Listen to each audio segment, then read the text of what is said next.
Welcome students in the next lecture of the linear algebra. हम सबस्पेसिस कर रहे थे। सबस्पेसिस के बाद हमने देखा था कि union of subspaces need not be subspace but intersection of subspaces is again a subspace. आज हम नया टॉपिक शुरू करने जा रहे हैं, सबस्पेसिस के ऊपर ही बेस्ड है क्या linear sum of subspaces. Linear sum means sum का मीनिंग हमें पता है, W1 and W2 are two subspaces of a vector space.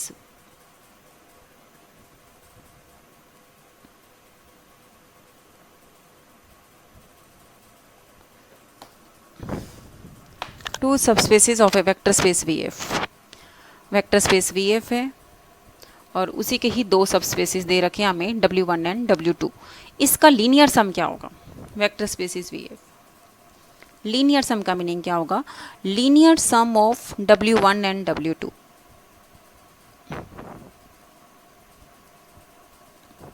उसको नोटेशन हम इस तरह से देंगे, W1 प्लस W2 दोनों सबस्पेसिस हैं।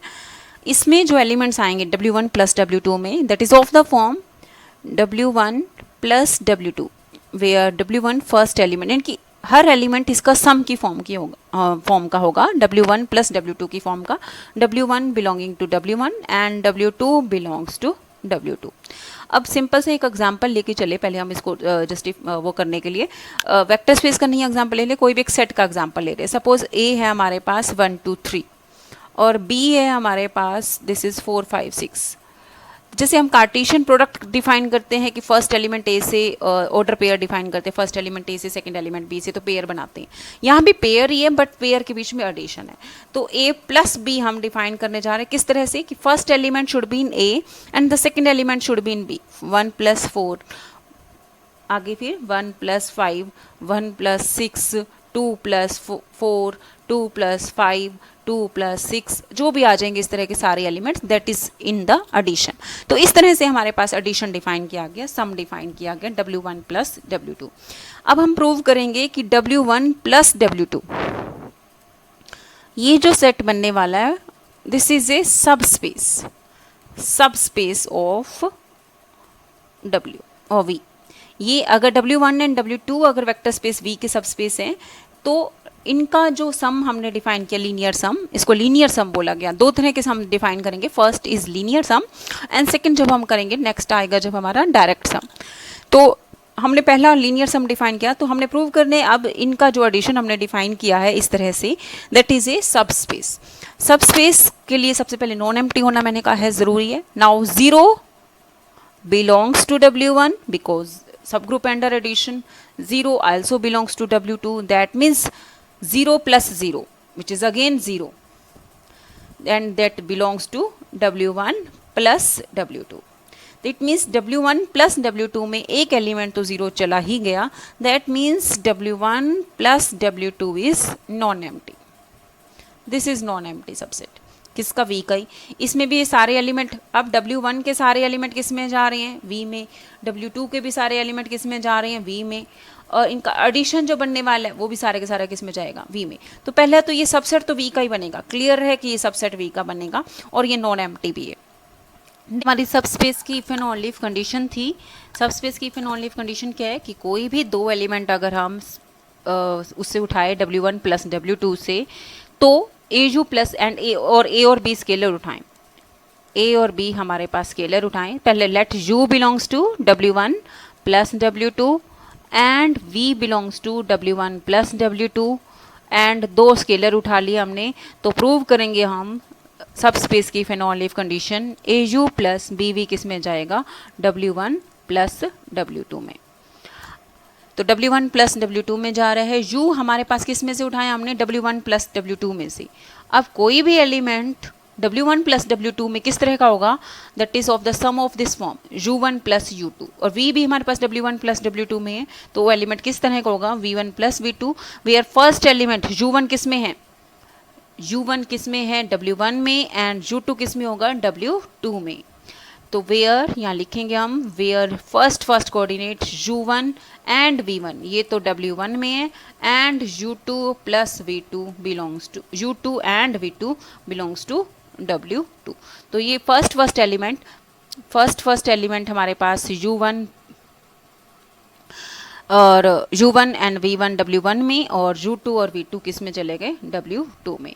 अब A और B स्केलर उठा रखे हमने, A और B स्केलर हैं, AU हमने जो कंसीडर किया AU प्लस BV, ये कंसीडर किया, consider AU plus BV and that is equal to A times U1 plus U2 plus B times V1 plus V2। अब फर्स्ट को एलिमेंट जो थे वो किस में थे W1 में, तो फर्स्ट एलिमेंट्स हम डिस्ट्रीब्यूटिविटी प्रॉपर्टी लगा के और एडिटिव कॉम्यूटेटिविटी लगा के BV1 प्लस BV2, पहले तो एसोसिएटिविटी लगाई फिर कॉम्यूटेटिविटी लगाई, AU1 प्लस BV1 पहले लिख लिया प्लस AU2 प्लस BV2। अब ये जो एलिमेंट है वो किस में है W1 में और ये जो एलिमेंट है किसमें W2 में, दैट मीन्स एडिशन कहाँ चली गई W1 प्लस W2 में। तो दो एलिमेंट हमने उठाए थे U और V, A और B स्केलर उठाए थे और प्रूव कर दिया हमने AU प्लस BV किस में जा रहे हैं W1 प्लस W2 में। That means W1 plus W2 sum of two subspaces, linear sum जो हमने डिफाइन किया, linear sum of two subspaces is again a subspace, linear sum of two subspaces is again a subspace. Next अब हमारे पास इसी की ही property निकालने जा रहे हैं लीनियर सम ऑफ सब स्पेसिस की। क्या प्रॉपर्टी होगी हमारे पास, पहले तो उससे पहले W1 और W2 दो सब स्पेसिस लेके चल रहे हैं, let W1 and W2 be two subspaces of V, then W1 union W2। अब ये नीड नॉट बी सबस्पेस, ये तो हमें पता ही है, हम प्रूव करेंगे that is contained in W1 plus W2 कि W1 प्लस W2 के अंदर W1 के भी सारे एलिमेंट्स होंगे और W2 के भी सारे एलिमेंट्स होंगे, दैट मीन्स यूनियन पूरी की पूरी किस में जाएगी W1 प्लस W2 में। इस सब स्पेस के अंदर W1 के एलिमेंट्स भी हैं, W2 के एलिमेंट्स भी हैं। नाउ W1 का कोई भी एलिमेंट उठाएं, हमने प्रूव करना यूनियन इसमें जा रही है, वी शैल प्रूव कि W1 के भी सारे एलिमेंट इसमें हैं एंड W2 के भी सारे एलिमेंट इसमें हैं, तो इट मीन्स यूनियन भी चली जाएगी। यूनियन कब जाती है, जब इसके एलिमेंट्स भी जा रहे हो इसके एलिमेंट्स भी जा रहे हो तो यूनियन चली जाएगी। तो अब प्रूव करना ये वाली साइड और ये वाली साइड, तो जब भी हमें कंटेनमेंट प्रूव करनी है तो एक एलिमेंट से स्टार्ट किया करेंगे हम, let U1 belongs to W1 be any element,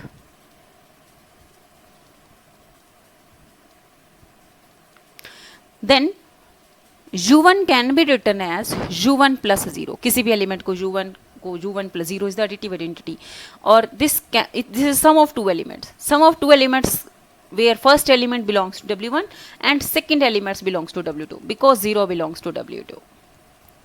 That means U1 के ही दो टुकड़े हो गए, सम की फॉर्म में आ गया U1 और उसमें से पहला टुकड़ा किस में जा रहा है W1 में, सेकंड टुकड़ा किस में जा रहा है W2 में।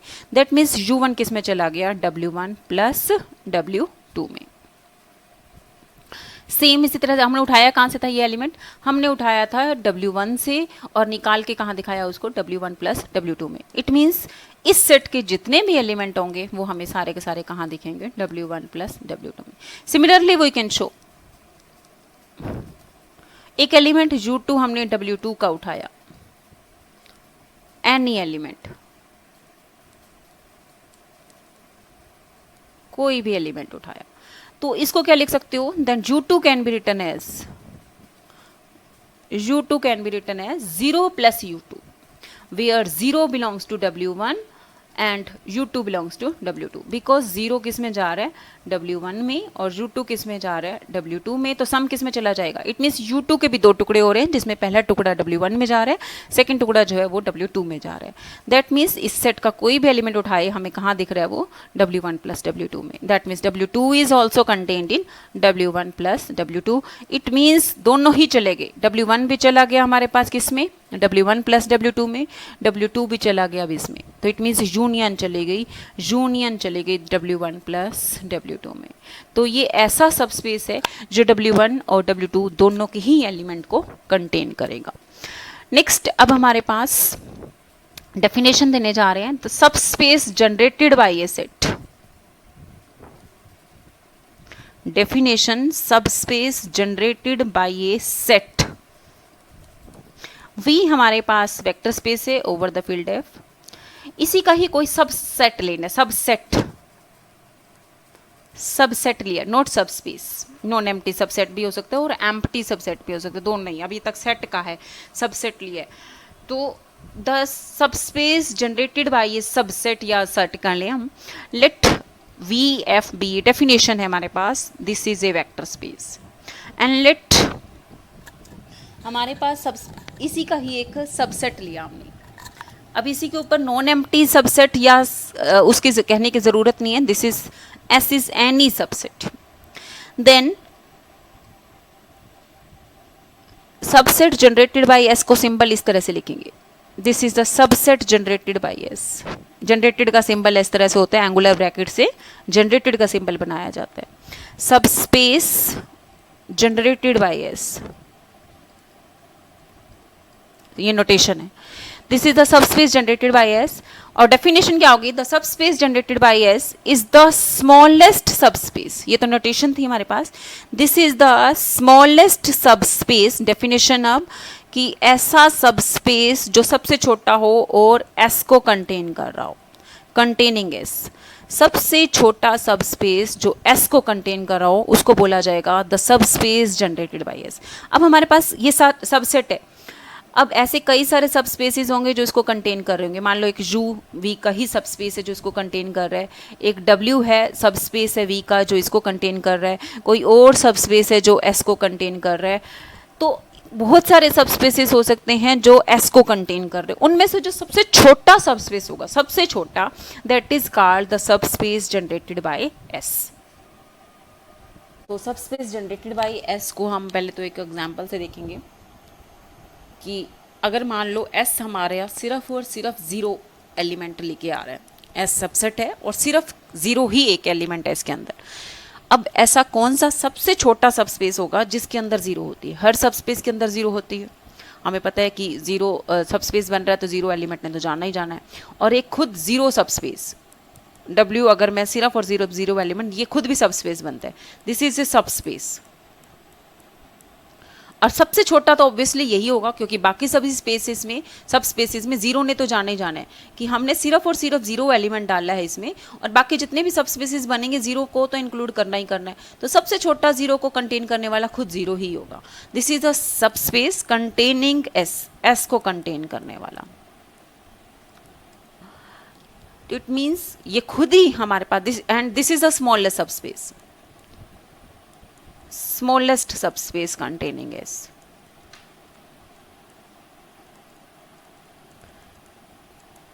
तो इट मीन्स हमारे पास क्या हो गया, और इस सेट का मीनिंग क्या हो गया, this is the smallest subspace containing S. S हमारा जीरो एलिमेंट को लेके आ रहा है तो वो खुद क्या बनेगा, this is the zero subspace, zero subspace. क्योंकि बाकी सब स्पेसिस जो भी इस सेट को कंटेन करने वाले हैं वो जीरो के अलावा और एलिमेंट तो लेके ही आएंगे। This is the only subspace, smallest subspace जो सिर्फ और सिर्फ जीरो को कंटेन कर रहा है, इसके अलावा किसी और को कंटेन नहीं कर रहा। तो स्मॉलेस्ट सबस्पेस भी यही रहेगा हमारे पास। अब हमारे पास मान लो एस कोई भी और है, this is the smallest subspace containing S, smallest subspace containing S. अब कैसे निकाला जाए, अब जीरो के केस में तो क्लियरली दिख गया कि हमारे पास, लेकिन अब कैसे निकाला जाए कि this is the smallest subspace containing S. तो सबसे पहले अब हम इसके ऊपर चल रहे हैं, W1 और W2 दो सबस्पेसिस हैं, आर टू सबस्पेसिस। थ्योरम स्टेट कर लें जा रहे हैं हम, if W1 and W2 are two subspaces of V, then prove that, क्या प्रूव करने जा रहे हैं हम, W1 plus W2, this sum, linear sum जिसको हमने अभी डिफाइन किया था, किस तरह के एलिमेंट्स लेके आ रहे हैं, फर्स्ट पेयर टाइप के एलिमेंट लेके आ रहे हैं, sum of two elements, first element in W1 and second element in W2। This is the subspace generated by W1 union W2। अब ये क्या है, this is the smallest subspace containing W1 union W2। और ये side क्या है, this is linear sum of two sub, तो इन दोनों को बराबर निकालना है। तो इट मीन्स हम प्रूव करेंगे, वी शैल प्रूव स्मॉलेस्ट हो तो एक ही चीज हो सकती है। अब ये चीज का नाम हमने क्या रखा हुआ है, दिस इज सब space generated by W1 union W2, सब स्पेस जनरेटेड बाय, जनरेटेड का meaning the smallest subspace containing the set S, S हमारा W1 यूनियन W2 है, और ये सेट बन रहा है, नोट सब स्पेस बन रहा है, सेट बन रहा है। अभी मैंने कहा था कि हमने सब स्पेस जनरेटेड बाय एस का मीनिंग एस जो होगा वो सबसेट होगा, एम्प्टी नॉन एम्प्टी होगा, लेकिन ज़रूरी नहीं कि वो सब स्पेस होगा। तो W1 union W2 is a set, this need not B सब स्पेस। तो W1 यूनियन W2 से जनरेट होता हुआ सब स्पेस क्या होगा, this is the smallest subspace containing W1 union W2, और हम प्रूव करेंगे इसके बराबर आएगा, W1 प्लस W2 के बराबर आएगा। इट मीन्स हम प्रूव कर देंगे कि W1 plus W2 is the smallest subspace, this is the smallest subspace containing W1 union W2। Smallest तो एक ही चीज हो सकती है, इसका मतलब ये चीज किसके बराबर आएगी, इस पूरे के पूरे सेट के बराबर, W1 प्लस W2। तो पहले दो चीजें अब हमने प्रूव करना है, तीन चीजें बल्कि, सब स्पेस प्रूव करना है कि W1 प्लस W2 सब स्पेस बनेगा, वो हम ऑलरेडी कर चुके हैं। फिर हम प्रूव करेंगे कि वो कंटेन कर रहा है W1 यूनियन W2 को, वो भी हम कर चुके हैं। और तीसरा फिर हम स्मॉलेस्ट प्रूव करेंगे। तो तीन पार्ट है इस पूरी लाइन के अंदर कि W1 plus W2 is the smallest subspace containing W1 union W2।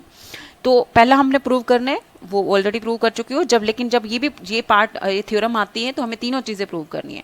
To prove W1 union W1 plus W2 is subspace, इसको प्रूव करेंगे हम, फर्स्ट पार्ट। सेकंड हम प्रूव करेंगे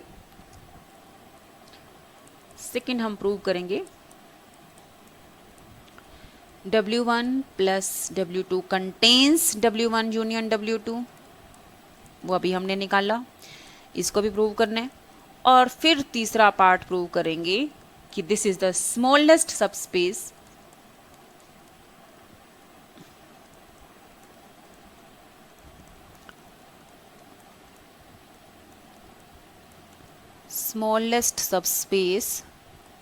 containing W1 यूनियन W2। तो तीसरे पार्ट के ऊपर आ रहे हैं, proof of third part. It mean smallest subspace containing W1 union W2 का मतलब जितने भी सबस्पेसेस W1 यूनियन W2 को कंटेन करने वाले उनमें से सबसे छोटा। तो let W be any subspace, जितने भी करने जा रहे हैं W1 यूनियन W2 को कंटेन करने वाले, तो कोई एक मानना हमने any subspace containing W1 union W2, कि W1 यूनियन W2 को कंटेन करने वाले जितने भी सबस्पेसेस होंगे उनमें से सबसे छोटा। तो इट मीन्स हमने प्रूव करेंगे, वी क्लेम कि W कोई भी सबस्पेस हो जो W1 यूनियन W2 को कंटेन कर रहा है, तो we claim that W1 union W1 plus W2 उससे छोटा आएगा, छोटा मीन्स सबसेट आएगा। तो ये हम प्रूव करेंगे कि W कोई भी सबस्पेस हो कंटेनिंग W1 यूनियन W2, तो W1 plus W2 is always subset of that. तो ये हम प्रूव करेंगे। फिर से अब हमने निकालना है कि ये सेट इसके अंदर कंटेन्ड है। तो कंटेनमेंट फिर से निकालने के लिए एक एलिमेंट यहाँ इस सेट का उठाएंगे हम और निकाल के दिखाएंगे हम दूसरे सेट में जा रहे हैं। तो लेट एक एलिमेंट उठाया हमने U इज इक्वल टू, अब U1 प्लस U2 टाइप का किस में से उठाया, W1 प्लस W2 में से, वेयर U1 किस में है, W1 में, एंड U2 किस में है, W2 में। और प्रूव क्या करेंगे हम कि ये जो एलिमेंट हमने उठाया W1 प्लस W2 से, क्योंकि मुझे सबसेट निकालना है W1 प्लस W2 W का, तो ये एलिमेंट हम W में निकाल के दिखाएंगे। Now U is equal to U1 plus U2 that belongs to W1 plus W2, that therefore U1 किस में है, W1 में, and U2 किस में है, W2 में। Now U1 W1 में, W1 is always part of union, W1 union W2 का पार्ट होगा। क्या अब हमारे पास U1 W1 में था, W1 से होता हुआ कहाँ गया, W1 यूनियन W2 में, U2 भी W2 में था, W2 से होता हुआ यूनियन में गया। इट मीन्स ये जो यूनियन का सेट था उसमें दो एलिमेंट पहुंच गए, U1 भी और U2 भी। दैट मीन्स, और जो हमने कैपिटल W उठा रखे, कैपिटल W इज एनी लिया था हमने, W इज एनी, हमने क्या लिया था कि W is any subspace, any subspace containing W1 union W2, W भी any subspace जो W1 union W2 को contain कर रहा है, तो W1 union W2 को contain कर रहा है कौन, W, तो it means W1 union W2 is part of W because W is subspace containing W1 union W2, कि जितने भी कोई भी हमने उठाया था जो यूनियन को कंटेन कर रहा था, इट मीन्स U1 और U2 कहाँ पहुँच गए, W में। W तो सब स्पेस है, तो इनका एडिशन भी कहाँ पहुँचेगा, U1 प्लस U2 भी कहाँ पहुँचेगा, W में। और U1 प्लस U2 का नाम ही हमारा क्या था, U था, दैट मीन्स U पहुँच गया किस में, W में। उठाया कहाँ से था हमने, W1 प्लस W2 से, और निकाल के कहाँ दिखाया उसको, W में। दैट मीन्स इस सेट के जितने भी एलिमेंट उठाओगे वो तुम्हें कहाँ दिखेंगे, W के अंदर। तो that means W was any subset, since W was any subspace containing W1 union W2, कोई और वो, एंड वी गेट क्या मिला, कोई भी सबस्पेस होगा W1 plus W2 is contained in W, तो कोई और उठाओगे उसके अंदर भी W1 प्लस W2 का, कोई और उठाओगे तो उसके अंदर भी W1 plus W2, it means W1 plus W2 is the smallest subspace, this is the smallest subspace containing W1 union W2। और स्मॉलेस्ट सबस्पेस जो W1 यूनियन W2 को कंटेन करता है वो तो हमें पता होता है कि the subspace generated bye S होता है, subspace generated by W1 union W2, that means, और स्मॉलेस्ट तो एक ही चीज़ हो सकती है, ये चीज़ भी स्मॉलेस्ट है और ये चीज़ भी स्मॉलेस्ट है, इसका मतलब दोनों क्या होंगे, बराबर होंगे। तो यही हमें प्रूव करना था। So this is a very important theorem कि the subspace generated by W1 union W2 is just nothing other none other but बल्कि क्या होगा वो W1 plus W2। तो ये हमारे पास रिजल्ट था। नेक्स्ट अब आ रही हो डायरेक्ट सम के ऊपर, डायरेक्ट सम ऑफ सबस्पेसेस।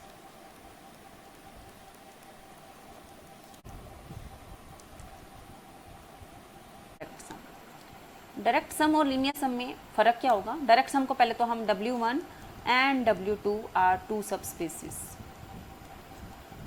यहाँ हमने दो सबस्पेसेस का लीनियर सम या डायरेक्ट सम डिफाइन किया, हम दो से ज़्यादा का भी कर सकते हैं, फिलहाल हम दो के ऊपर चल रहे हैं।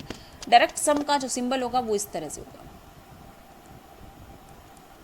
इसमें भी हर एलिमेंट के दो टुकड़े होंगे, W1 plus W2 where W1 belonging to W1 and W2 belonging to W2, and साथ में each element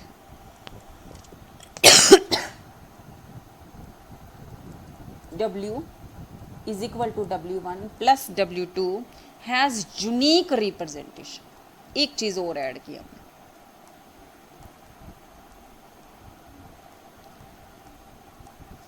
यूनिक रिप्रेजेंटेशन। इसका मतलब क्या है, अब ध्यान से देखेंगे अब यूनिक रिप्रेजेंटेशन का। अब जब तक हम वो लेके चल रहे थे, लीनियर सम लेके चल रहे थे, लीनियर सम में भी तो हर एलिमेंट के दो टुकड़े होने थे, W1 प्लस W2 टाइप का। W1 पहला जो किस में होना चाहिए, कैपिटल W1 में, स्मॉल W1 2 किस में होना चाहिए, W2 में। लेकिन डायरेक्ट सम और लीनियर सम में फ़र्क क्या है, इसमें हमने एक चीज़ और ऐड किया कि each element must have unique representation. अब सपोज यहाँ पर हमने एक सेट लिया, इस सेट का नाम W1 plus W2, direct sum का नाम ही हमने क्या रखा, कैपिटल W रख दिया। तो each element in capital W has unique representation. तो लेट वी ले लिया फॉर एग्जांपल, हम पहले इसको आसानी एग्जांपल से समझते हैं, that is x Y z are real numbers, और W1 ले लिया वो सारे एलिमेंट जिनका थर्ड कोऑर्डिनेट 0 होगा। ये हमें पता है सब स्पेस बनता है। W2 हमारे पास वो सेट ले लिया जिसमें फर्स्ट और सेकंड कोऑर्डिनेट 0 हो, थर्ड कोऑर्डिनेट कोई भी हो, तो ये भी सब स्पेस बनता है। तो ये दोनों सब स्पेसिस बनेंगे। Then W1 plus W2 is subspace, ये हमें पता, अभी हमने निकाला भी है, subspace of V। This is subspace of V, ये भी सब स्पेस बनता है। This is subspace of V और इनका एडिशन भी क्या बनेगा, सब स्पेस बनेगा। अब कोई भी एक ऐसा एलिमेंट उठाएंगे जो अब एडिशन में जा रहा है, तो पहले तो चेक करेंगे इन दोनों का एडिशन किस तरह का दिखेगा, कि first element should be in W1, second element should be in W2।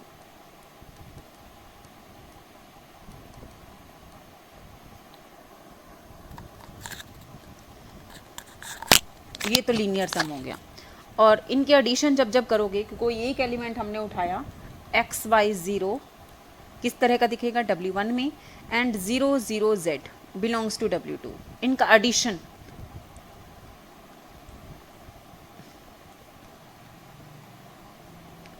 और वो बनेगा क्या, addition x Y z that belongs to W1 plus W2।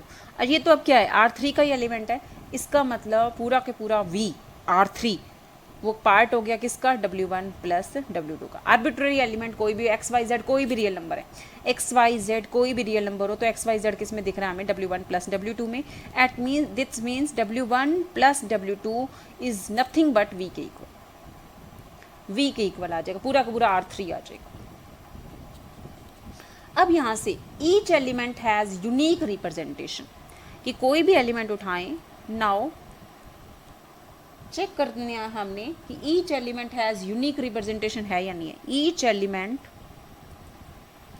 Of V has unique representation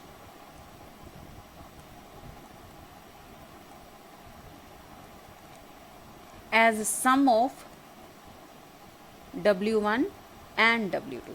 कोई भी एलिमेंट उठाएं, कोई भी एलिमेंट उठाएं, उसके सिर्फ और सिर्फ यूनिक टुकड़े होंगे। फॉर एग्जांपल यूनिक टुकड़े का अगर नॉर्मल भाषा में देखो तो मान लो 10 लिया, 10 को टुकड़े कर सकते हो 5 + 5, 10 के टुकड़े कर सकते हो 4 + 6, 10 के टुकड़े कर सकते हो 3 + 7, यूनिक टुकड़े नहीं हो रहे। या फिर ऐसे कहें कि इवन हमारे पास होना चाहिए, ओड टुकड़े होने चाहिए, ओड वाले टुकड़े भी एक से ज़्यादा हो सकते हैं। तो कुछ भी कंडीशन लगा के, तो यूनिक टुकड़े का मतलब सिर्फ और सिर्फ एक रिप्रेजेंटेशन आ रही है, उससे और कोई रिप्रेजेंटेशन ना आ रही हो। तो अब हमने यही निकालना है कि जो हमारे पास अब W1 और W2 ऊपर हमने डिफाइन किए हैं, तो हर एक एलिमेंट किसका, हर एलिमेंट W1 प्लस W2 किसके बराबर है, किसके बराबर है, पहले तो वो देखा हमने, V के बराबर। और W1 प्लस W2 का हर एलिमेंट की रिप्रेजेंटेशन जो होगी वो यूनिक होगी। इट मीन्स हर एलिमेंट किसका, V का has unique representation as sum of W1 and W2। क्योंकि कोई भी एलिमेंट उठाओगे, now each element X Y Z belonging to V has unique representation, उसको सिर्फ और सिर्फ यही टुकड़े हो सकते हैं, that can be written as X Y zero plus 0 0 Z। यही टुकड़े होंगे किस में जाने के लिए, W1 प्लस W2 में जाने के लिए। W1 में जाने के लिए थर्ड कोऑर्डिनेट 0 होना चाहिए, W2 में जाने के लिए फर्स्ट और सेकंड कोऑर्डिनेट 0 होना चाहिए। तो सिर्फ और सिर्फ यही टुकड़े होंगे, इसके अलावा कोई और टुकड़े नहीं होंगे। सपोज़ अगर हमारे पास, इसको मैं मान के भी चलूँ कि अगर कोई और टुकड़े आ रही हैं, सपोज़ ऐसा ले लिया कि हमने इसके और दो अलग अलग टुकड़े आ रहे हैं, x1 y1 z1 plus x2 y2 z2, कोई और दो टुकड़े आ रहे हैं सम की फॉर्म में, जिसमें से पहला टुकड़ा W1 में जा रहा है, दूसरा टुकड़ा W2 में जा रहे हैं। W1 में अगर टुकड़ा जा रहा है तो इट मीन Z1 की वैल्यू क्या होनी चाहिए, 0, और W2 में टुकड़ा जा रहा है तो x2 y2 क्या होना चाहिए, 0। इट मीन्स इसकी वैल्यू क्या आ गई, x1 y1 0 एंड इधर से क्या बचा 0 0 Z2। इट मीन्स हमारे पास क्या हुआ, x1 प्लस 0। अब इन दोनों को अगर मैं ऐड करूं तो this would be x1 plus 0 y1 plus 0 0 plus Z2। It means, और कंपेयर करो यहाँ पर, x की वैल्यू x1 आ गई और y की वैल्यू y1 आ गई और z की वैल्यू Z2 आ गई। इट मीन्स हमारे पास अगर वापस x1 की वैल्यू किस में पुट करें, x इसी में ही फर्स्ट टुकड़े में x1 की वैल्यू इसमें वापस पुट किया, x y1 की वैल्यू y और इधर Z2 की वैल्यू क्या पुट की वापस Z। तो वही टुकड़े आगे जो हमने शुरू में लिए थे, each element has unique representation XY0 plus 00Z। कोई और टुकड़े भी लेके चल रहे हो तो वो वापस वहीं आने वाले हैं, XY0 एंड 00Z, कोई और टुकड़ा नहीं आएगा। तो it means each element has unique representation. एक और एग्जाम्पल लेके चलते जहाँ हमारे पास यूनिक रिप्रेजेंटेशन नहीं होगी, हालांकि उनका सम जो है वो वापस V बनेगा, बट वो यूनिक रिप्रेजेंटेशन नहीं लेके आएगा। तो ऐसा लिया हमने first coordinate x y and 0, ये हमारे पास x y रियल नंबर हैं, और W2 लिया हमने, that is something x 0 and z, y coordinate 0 हो सकता है और x और z रियल नंबर। तो इस तरह के दो सब स्पेसिस लिए। अब जब W1 प्लस W2 निकालोगे तो पहले तो हम क्लेम करने जा रहे हैं कि इनका जो एडिशन होगा V यानी कि पूरे R3 किसके बराबर होगा, W1 प्लस W2 के बराबर। Now W1 is part of R3, W2 is part of R3, और हमें पता है W1 प्लस W2 भी किसका सबस्पेस बनता है, R3 का, ये भी R3 का। तो हमने इन दोनों को बराबर निकालना है, that means we shall prove R3 यानी कि पूरा V is contained in W1 plus W2।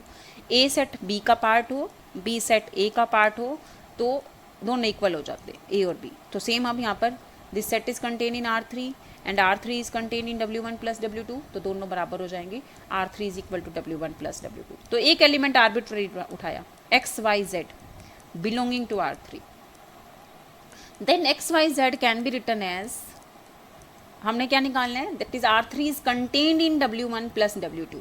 That means इसके दो टुकड़े करके दिखाने हैं। इसमें तो हर एलिमेंट के दो टुकड़े होते हैं, हमें पता है कौन कौन से, एक तो पहला टुकड़ा W1 में, दूसरा टुकड़ा W2 में। तो XYZ के भी हमने दो टुकड़े करके दिखाने हैं, जो पहला टुकड़ा W1 में जाए, दूसरा टुकड़ा W2 में जाए। W1 में जाने की क्या कंडीशन कि Z कोऑर्डिनेट 0 होना चाहिए, W2 में जाने की क्या कंडीशन कि Y कोऑर्डिनेट 0 होना चाहिए।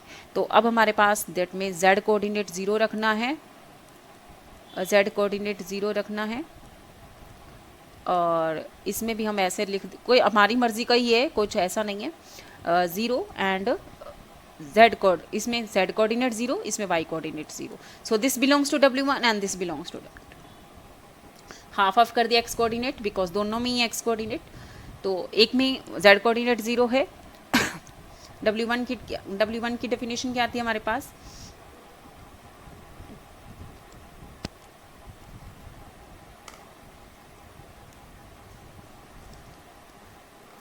तो W1 की डेफिनेशन Z कोऑर्डिनेट 0, W2 की डेफिनेशन Y कोऑर्डिनेट 0। तो यहाँ Z कोऑर्डिनेट 0 W1 में गया, यहाँ Y कोऑर्डिनेट 0 W2 में गया। तो इट मीन्स XYZ को एक जनरल एलिमेंट उठाया, उसके दो टुकड़े करके दिखा दिए, और वो किस में जा रहे हैं, W1 प्लस W2 में। तो हमारे पास R3 ही किसके बराबर आ गया, W1 प्लस W2 के, इनकी V पूरा पूरा W1 प्लस W2। लेकिन अभी हमने देखा कि यहाँ पर मैंने x/2 और x/2 टुकड़ा लिया। अब मैं ज़रूरी नहीं है कि हर एलिमेंट का यही टुकड़ा होगा, मैं x/3 भी ले सकती थी, x/3 y0, एंड देन यहाँ क्या बनता फिर हमारे पास 1/3 सा यहाँ चला गया, 2/3 टाइम्स x 0 एंड z। तो XYZ की रिप्रेजेंटेशन ये भी हो सकती है, और XYZ की रिप्रेजेंटेशन ये भी हो सकती है। तो रिप्रेजेंटेशन हर एलिमेंट की अलग अलग भी हो सकती है।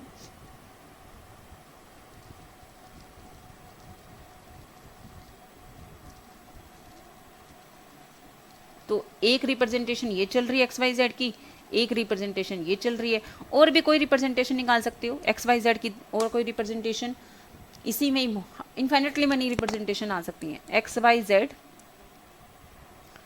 XYZ की representation that is x/4 y0 and this is 3/4x 0 and z। ये टुकड़ा W1 में है, ये टुकड़ा W2 में है। तो दैट मीन्स XYZ की ही सो मैनी रिप्रेजेंटेशन है, each element in W1 plus W2 has so many representation.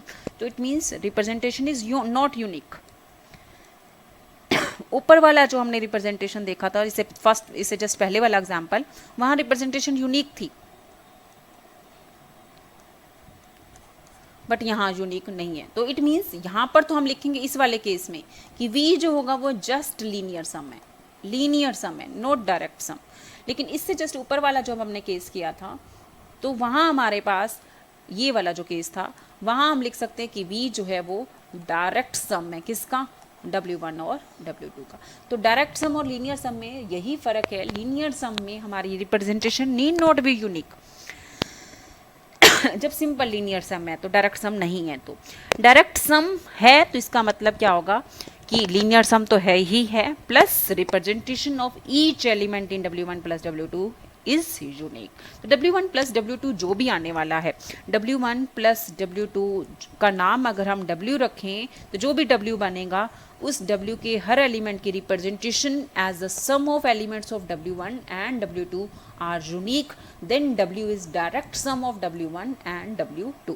लेकिन अगर इस W1 प्लस W2 का जो वैल्यू आने वाली है, suppose this is W, but representation of W as the sum of elements of W1 and W2 is not unique, तब हम कहेंगे सिंपल लीनियर सम है, डायरेक्ट सम नहीं है। तो हम आज के लिए इतना ही स्टॉप कर रहे हैं। इसके कुछ और एग्जाम्पल्स और इसके ऊपर बेस्ड कुछ और थ्योरम्स हम बाद में देखेंगे। तो आज के लिए हम यही स्टॉप कर रहे हैं।